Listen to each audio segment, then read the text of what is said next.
We've all grown up hearing that Disneyland is the happiest place on earth, but what if we told you it was also the happiest haunted place on earth? Keep watching to learn who's the most famous person that is said to have taken up residence at Disneyland after his passing. Now let's check out all the best theories about the ghosts that haunt Disneyland. In 1955, a magical thing happened. The original Disney theme park opened in Anaheim, California. But as Disneyland grew, so did the stories about supernatural experiences. Both guests and cast members at Disneyland have shared stories about ghostly things going on. So much so that the list of ghosts that allegedly haunted Disneyland has grown to quite a length. There are theories that will make your toes curl and real documented tragedies that will bring tears to your eyes. You might want to take some of these theories with a pinch of salt, but you can't deny they're totally intriguing. You can categorize the different haunting theories into 4 main groups. You've got the ones based on actual historic events that really happened at Disneyland, like the tragic accidents of visitors and employees while they were on a ride or working. Then there are the ghostly figures that come from urban legends, which often have different versions. We've also got the rides themselves that can behave in creepy ways. And finally, there are the theories based on families that apparently scattered the ashes of their loved ones. We're starting with the tragedies when people lost their lives at Disneyland and the hauntings that are claimed to have happened since. Thomas Cleveland. The first real incident involves the Monorail Ghost. This figure was Thomas Guy Cleveland, a 19-year-old who is reported to have tried to sneak into Disneyland in 1966. He did so by climbing over the park's perimeter fence and then going along the monorail track. It's said that he stuck in to attend the grad night event, and the park stays open all night for high school graduates. A park security guard apparently saw him and called at him to get down, but he was still on the track when the tram struck him and dragged him under its 4 carriages. Following the passing, there were reports that the spectral figure is sometimes seen at night around the monorail track. Some say they've seen him running alongside the trains, while others say that whenever a tram approaches, the monorail ghost vanishes. Debbie Stone. A Disneyland employee was tragically crushed in 1974 while working at the park. Debbie Stone was 18 years old when she was a hostess at the America Sings attraction. She got caught between the rotating wall and the stage wall in the theater. Various changes were made afterward to stop such a tragic event from ever occurring again. The solid walls were replaced with breakaway ones, a safety light was put in to warn the operator when anyone got too close to the area, and it's said that after her passing, Debbie herself played a part in keeping others safe. Cast members who worked on the attraction are said to have heard a voice telling them to be careful when they got too close to the walls. The attraction eventually closed in the late 80s. We hope Debbie was then able to rest in peace, knowing that no one else would be subject to the same fate as her. It's reassuring to hear a haunting theory that involves a friendly ghost.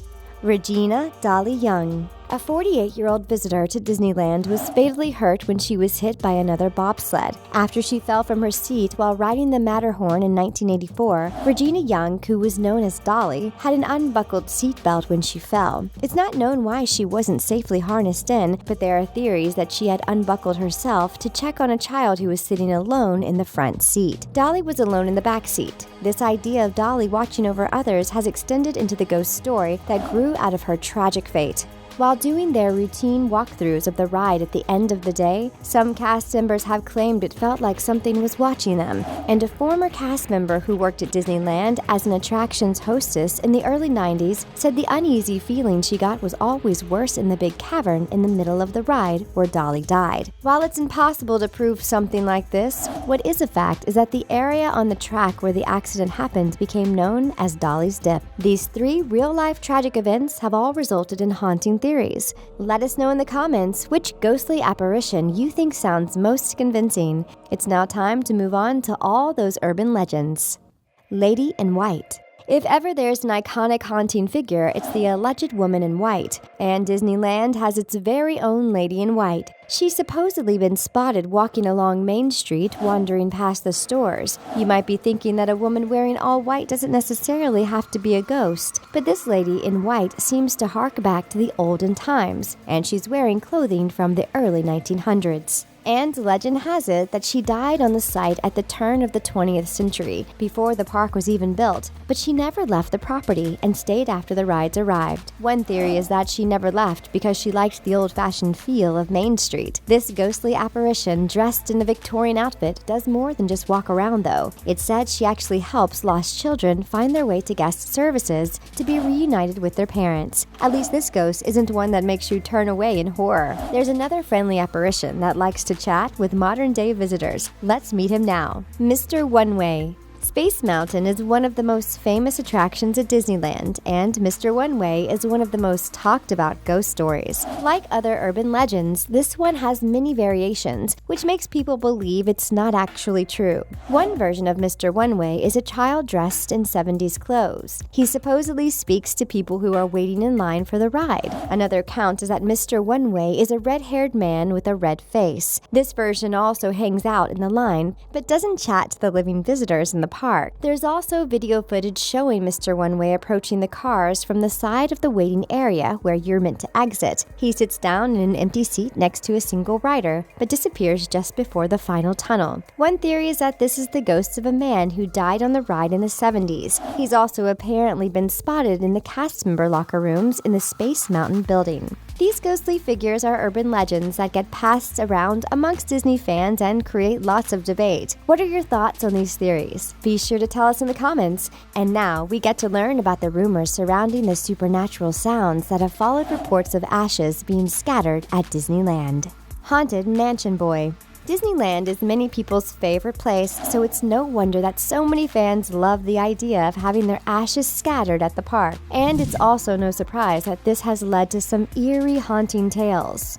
It's worth saying that Disneyland doesn't actually allow the remains to be scattered on its property, but that didn't stop a little boy's mom supposedly spreading his ashes in the haunted mansion without permission. That's a pretty appropriate ride to pick, right? It said his dying wish was to be one of the ghosts in the attraction, so his mother snuck back in and scattered his ashes in the ride. Legend has it is that the boy's ghost has been heard crying for his mother at the end of the ride. The same ghost has also allegedly been spotted at Pirates of the Caribbean ride next door too. There are certain rides like these two that have various haunting theories. Let's delve deeper.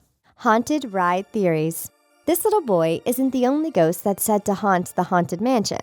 When it was being built in the 60s, a sound designer reportedly heard music coming from behind a wall in the seance room. After hearing it for days, he masked the spooky sound by putting a speaker near it. There were also rumors amongst cast members that the spellbook in Seance Circle was real. Apparently, each morning cast members would find the book in a different place to where it had been left the night before. That's not the only object that's said to be haunted. How about a whole cast of figurines? It's a small world. This one is a case of truth being stranger than fiction, or actually inspiring fiction. The author Ridley Pearson published a series of books called The Kingdom Keepers, which were set in the Disney parks. These thrillers are pretty freaky, and one scary scene was actually inspired by a real-life experiences of the authors. When Disney invited him to write a thriller set inside the theme parks, Ridley insisted he'd have to have full access to them at night. So, a Disney Imagineer showed him around when the park was closed. One night when he was writing It's a Small World,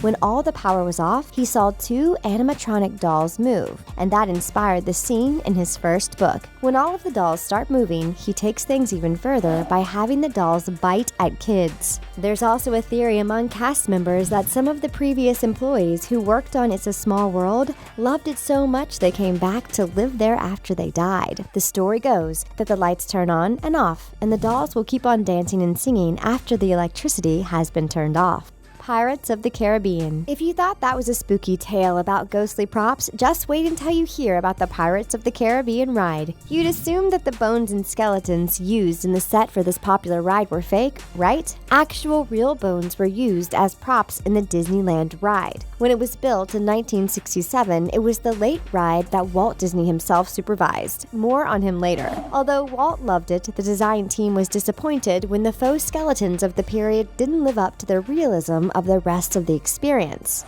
They found that fake bones were too unconvincing, so they did what any Imagineer would do and got some actual skeletons from their friends at UCLA Medical Center's anatomy department. The new generation of Imagineers eventually found realistic fakes and replaced the real ones, which were then given a proper burial. But some people, including former Disney employees, insist that a few of the real deals still remain, such as the skull and the crossbones set over the dead captain's bed. As if that wasn't enough, there's also a theory that there's a boy ghost that can be seen in the control tower, caught on surveillance cameras. If this is true, at least the claim is that he always seems to be happy and enjoying himself. All rumors claim Walt Disney's ghost haunts the Disney Gallery above Pirates. The theory goes that the gallery was originally designed to be Walt's personal apartment, since the one above the Main Street fire station was on the small side. Walt Disney. Speaking of the man himself, it's now time for the final ghost that is said to haunt Disneyland. And we've saved the best, or most famous, to last. Allegedly, his old second-floor apartment above the firehouse is the location for his haunting ways. He used to stay there when visiting the park, and he would let everyone know he was there by lighting a lamp in the window. Disney legend has taken this story and run with it all the way to a theory